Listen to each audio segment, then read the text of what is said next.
नमस्कार, मी सुरेखा तुमचं सर्वांचं माझ्या चॅनलवरती स्वागत करते। आज आपण गवारीच्या भाजीचा एक प्रकार बघूया। त्याला पेंडपाला म्हणतात, कानडीत हिंडीपल्ल्या म्हणतात। तर मी लहानाची मोठी तडवळ या गावात झाली। तिथे फक्त गवार, भेंडी, मेथी अशा सगळ्या गावठ्याच भाज्या मिळायच्या। तर त्याच्यातच व्हरायटी करायची म्हणून ही माझी आई करायची। त्या भाजीचं पोषण मूल्य जास्त वाढेल कारण त्याच्यात आपण डाळी घालतोय, त्यामुळे प्रोटीनचं कंटेंट पण आहे। मी पातेले या वाटीने 4 वाट्या पाणी गरम करायला ठेवले। त्यात आपण डाळ शिजवणार आहे। आपल्याला बाहेरच शिजवायची डाळ, कारण त्याची डाळिंबी थोडीशी राहायला पाहिजे। कुकरमध्ये मऊ मऊ होते तशी नको आहे आपल्याला, म्हणून या पातेल्यातच मी डाळ शिजवणार। सर्वात आधी ही अर्धा कप तुरीची डाळ आणि पाव कप हरभरा डाळ, चणा डाळ। तरी आपण स्वच्छ धुवून घेऊया। आजकाल त्याला पावडर वगैरे लावलेली असते, ते धुणं गरज आहे। आपण 2-3 पाण्याने स्वच्छ धुवून घेऊया।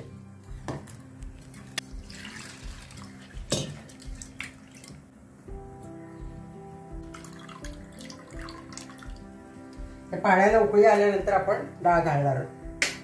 तर त्याच्या आधी आपण थोडंसं त्याच्यात पाण्यात 1 पाव चमचा हळद, थोडंसं तेल घालूया, म्हणजे ती डाळ शिजायला मदत होते। आता पाण्याला उकळी आल्यानंतर आपण डाळ घालून शिजवणार।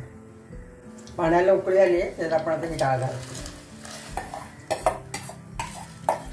पाणी जास्त झालं तर त्याचं कट काढून आपण रस्सम करू शकतो। रस्समची रेसिपी मी टाकलेली ऑलरेडी, ती तुम्ही बघू शकता।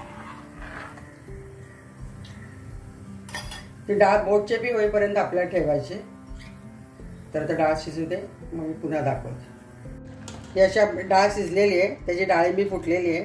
तर आता झालेलं आहे। तर याचं आपण थोडंसं पाणी काढून घेऊया, त्याचा रस्सम करू शकतो।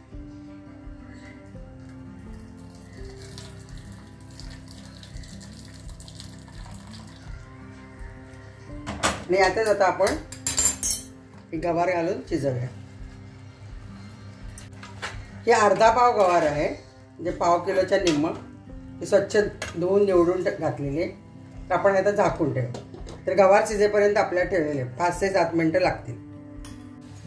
आता गवार पण मी शिजवली आहे, साधारण मला 7-8 मिनिटं लागलेले।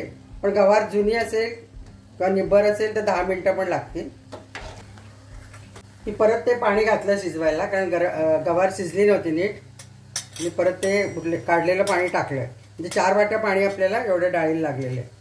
त्याच्यात आपण 1 चमचा तिखट, थोडीशी धणा पावडर, थोडासा काळा मसाला घालतोय आपण, आणि मीठ तुमच्या अंदाजाप्रमाणे कमी जास्त तुम्ही जितकं खाता तेवढं घालू शकता। आपण सगळं मिक्स करूया। तर याच्यात थोडासा आपण गवार तुरट असेल तर थोडासा गूळ पण घालतोय आपण, चमचाभर।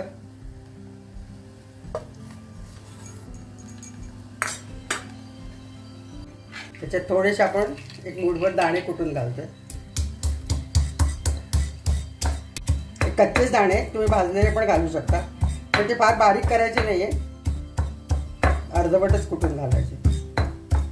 अर्धवट कुटलेले दाणे घालतोय आपण, ते पण मिक्स करूया। हे दाणे शिजले की छान लागतात। तर आपण एक चुरचुरीत फोडणी करून त्याच्यात भाजीत घालूया। तिखट, मीठ, दाणे सगळे मिक्स झालेले। जाड बुडाची पातेलं ठेवायला पाहिजे याच्यात, किंवा कढई, तर व्यवस्थित होतं। त्यात आपण हे फोडणीसाठी तापवलेलं आहे। त्यात आपण 2 टेबलस्पून तेल घालतोय। तुमच्या अंदाजानुसार कमी जास्त घालू शकता। त्यात आपण मोहरी घालतोय, थोडीशी मेथीची भरड आहे, मेथी अर्धवट कुटून घेतले, त्याचा स्वाद त्याला चांगला येतो। मेथी घालतोय, थोडासा हिंग घालतोय, आणि सुकी मिरची,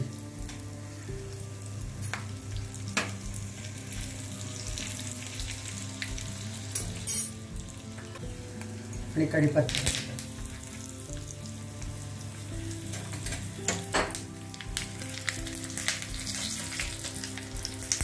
खमंग फोडणी झालेली, आपण या भाजीवरती घालतो.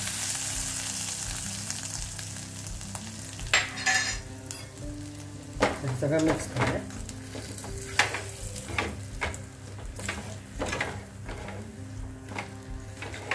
आपली भाजी आता तयार झालेली.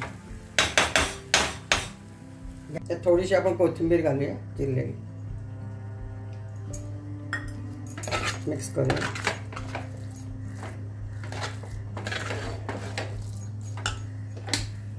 झालेला पेंडपाला आपण आता सर्विंग बाउलमध्ये काढूया.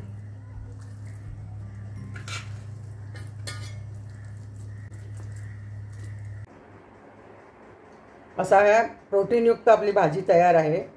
गवारीची भाजी, याला पेंडपाला म्हणतात. तरी भाकरीबरोबर एकदम छान लागते. त्याच्यावर आम्ही कढी किंवा रस्सम करतो. रस्समची रेसिपी आहेच आहे, कढीची मी टाकेन.